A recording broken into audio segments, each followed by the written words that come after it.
अस्सलाम वालेकुम my YouTube family, कैसे हैं आप सब लोग। उम्मीद करती हूँ सब लोग ठीक ठाक होंगे। Welcome back to Ifra Faheem blog. ज़रा आज के ब्लॉग में मैं जा रही हूँ अम्मी के घर और रुकने जा रही हूँ और हमज़ा की ईदी की तैयारी के लिए जा रही हूँ। तो अब जो आपको व्लॉग्स देखने को मिलेंगे, एक दो या तीन जो भी मिलें वो अम्मी के घर के ही इंशाल्लाह आप लोग को देखने को मिलेंगे। तो ये मेरा पहला व्लॉग है और यहाँ मैं रात में तकरीबन लेट नाइट गई थी। तकरीबन 1 बजे का टाइम था जब मैं अम्मी के यहाँ पहुँची थी और फ़हीम मुझे छोड़ने के लिए गए थे। तो सहरी करके फिर ही उनको वापस आना था। तो यहाँ पे सहरी के लिए सबसे पहले तो बनाना था सालन, क्योंकि जो है अम्मी ने कुछ और बनाया हुआ था। तो अम्मी कह रही थी ये बच्चे शौक़ से नहीं खाएंगे, तो ऐसा है कि चिकन का सालन कुछ बना लो। तो जल्दी से फिर यहाँ पे मैंने चिकन का धुआं गोश्त बनाया, चिकन दही धुआं गोश्त।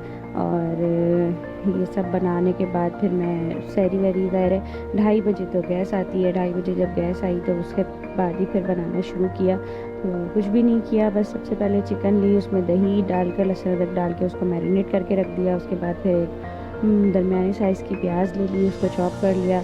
पतीले में ऑयल गरम किया, उसके अंदर प्याज डाली, फिर उसको हल्का सा सौटे करने के बाद उसमें मैंने ये चिकन मैरिनेट जो करके रखी हुई थी, तकरीबन आधा घंटे रखी थी। उसके बाद फिर वो मैरिनेट चिकन डाल दी, फिर उसके अंदर सारे मसाले डाले, घर के ही मसाले, कोई बाहर का मसाला यूज़ नहीं किया। इसके अंदर हल्दी, नमक, धनिया, मिर्चें, कुटी हुई मिर्चें और ज़ीरा वगैरह शामिल किया। कुछ क्लिप्स जो हैं वो इसमें से शायद मिस हो गए हैं, क्योंकि अभी आजकल बच्चों के हाथ में मोबाइल है तो बच्चे थोड़ा बहुत जो है वो इधर उधर कर रहे हैं मेरी वीडियोज़ को, लेकिन खैर कोई बात नहीं। यहाँ पे ये सब डालने के बाद मैंने इसको भूना। भूनने के बाद जब तेल थोड़ा ऊपर आ गया तो फिर दोबारा से इसके अंदर दही शामिल किया। इसके अंदर टमाटर नहीं डलते, दही ज़्यादा डलता है, क्योंकि इसका टेस्ट थोड़ा सा खट्टा खट्टा सा दही होता है, टेस्ट होता है इसका ना। तो वो शामिल किया। उसके बाद फिर इसको जो है भून लिया। भूनने के बाद ग्रेवी आपको बनानी है, ग्रेवी बना लें, भुना भुना रखना है, भुना भुना रख लें।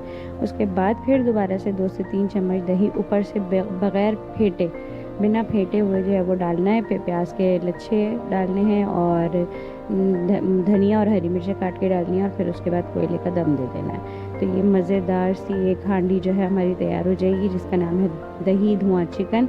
और ये रेडी करने के बाद फिर अम्मी आ गई थी पराठे और रोटियां बनाने के लिए। फ़हीम और मैं रोटी खा रहे थे और बाकी सब लोग के लिए पराठे बनाए थे अम्मी ने। यहाँ पे जो है किचन को अभी थोड़ा सा इग्नोर करिएगा, क्योंकि किचन थोड़ा सा मैसी सा हो रहा है। अम्मी बिज़ी होती है ज़ाहिर सिलाई में, तो इस वजह से अम्मी को इतना टाइम नहीं मिल पाता है। इंशाल्लाह आगे के ब्लॉग में आप लोग को देखने को मिलेगा कि मैं कैसे अम्मी के किचन को चमका के जाऊँगी इंशाल्लाह।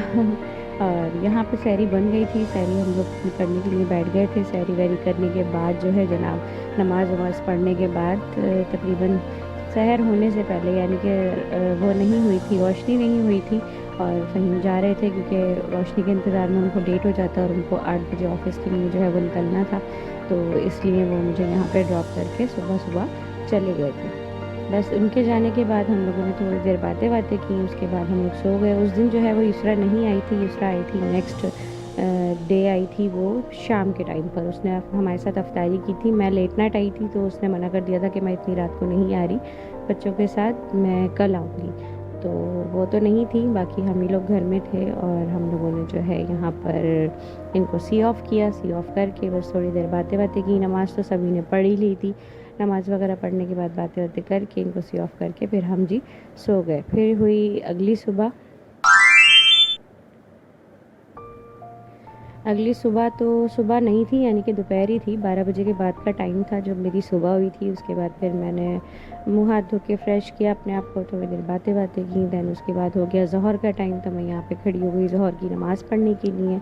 नमाज़ पढ़ने के बाद जी कुरान शरीफ पढ़ा, क्योंकि कुरान शरीफ अल्हम्दुलिल्लाह मेरा कुरान शरीफ ख़त्म हो गया है। इस दिन मेरे सिर्फ 2 पारे रह गए थे, तो मैंने सोचा क्यों ना इसको जल्द से जल्द ही ख़त्म कर लूँ, क्योंकि फिर बच्चे आ जाते हैं तो बच्चों के साथ खेल कूद में और उनको संभालने में और उनके साथ लगने में टाइम पता ही नहीं चलता और फिर तवज्जो नहीं दी जाती। तो मैंने जल्दी से जो है वो दोपहर से लेके तकरीबन 1-1.5 घंटे में माशाल्लाह 2 जो है वो सिपारे ख़त्म किए और अपना कुरान पाक मुकम्मल जो है वो ख़त्म कर लिया। और उसके बाद हो गया जी अफ्तारी का टाइम, यानी कि अफ्तार बनाने का टाइम। तो हमज़ा भी ऑफ़िस से आ गया था और यहाँ पे जो है अफ्तारी के लिए सबसे पहले शरबत बना के रखना था ताकि वो ठंडा हो जाए। तो बच्चे और मामू, यानी कि मामू और भांजे मिलके जो है वो बना रहे थे शरबत भी 2 तरह के बनने थे, क्योंकि किसी को लाल वाला पसंद है तो किसी को पीला वाला पसंद है। तो इस चक्कर में सबकी फरमाइशें हो रही थी पूरी, और यहाँ पे शौक़ से जो है वो बनाया जा रहा था शरबत बैठकर। इसी दौरान ही जो है वो इसरा भी बीच में आ जाती है, उसकी भी एंट्री हो जाती है। बच्चों को जो है वो पापा रिसीव कर लेते हैं साथ ही साथ। और वो क्लिप भी मेरे मोबाइल से कहीं गायब हुआ है, पता नहीं किसने डिलीट किया है, कहाँ गया है, कुछ समझ नहीं आ रही। लेकिन ये कि कुछ ऐसे क्लिप्स थे जो मेरे मोबाइल से डिलीट हो गए, लेकिन खैर कोई बात नहीं। मैं आप लोगों को जो है वो सारी गाइडलाइन दे रही हूँ कि मैं किस तरीके से जो है वो शूट कर रही थी। और यहाँ पे साथ ही साथ किचन में भी काम चल रहा था। एक तरफ जो है वो शरबत बन रहा था, तो एक तरफ जो है वो किचन के काम भी साथ साथ चल रहे थे। यहाँ पे मैं बना रही थी कीमे के बॉक्स पेटीज़।